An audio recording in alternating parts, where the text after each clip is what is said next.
This is a story of a place called Mouseland. Now, Mouseland was a place where mice lived and played, born and died. They lived lives very much like you and me. And like us, the mice also had a parliament. And every 4 years, they would line up to cast a ballot. Some mice would walk to the polls, and some would even get a ride. And they still had a ride every 4 years later.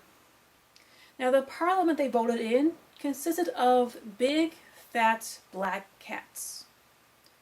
Now, if you're wondering why on earth would mice vote cats in the parliament, well, if you look throughout Canadian history, you will notice that the mice were no more stupider than we were. Now, I'm not saying anything bad about the cats. I mean, they were good fellows. I mean, they ran Parliament with quiet dignity, and they made good laws. One law said that all mouse holes must now be bigger, enough for a cat to reach its whole pie in. Another law said that all mice must now move slower, so a cat could get its breakfast without much effort. So yes, they were all very good laws, in which laws that were good for cats.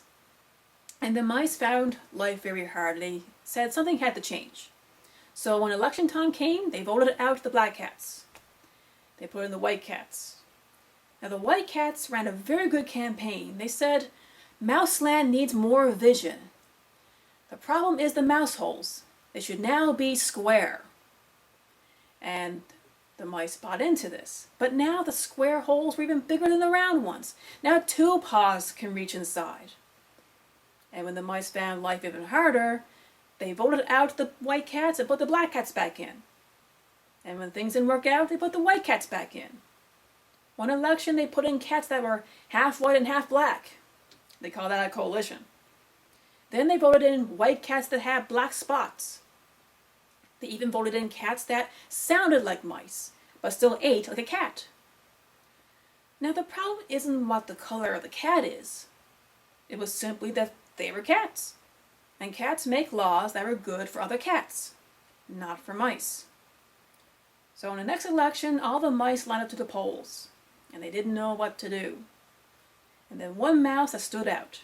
He cried, I have an idea. And my friends, always beware of the little fellow that has an idea. He cried, instead of electing cats in the parliament, why don't we elect mice? And all the mice looked at him. Ah, he's a blowfisk. Lock him up. Now, I need to remind you, you can lock up a mouse or a man, but you can't lock away an idea.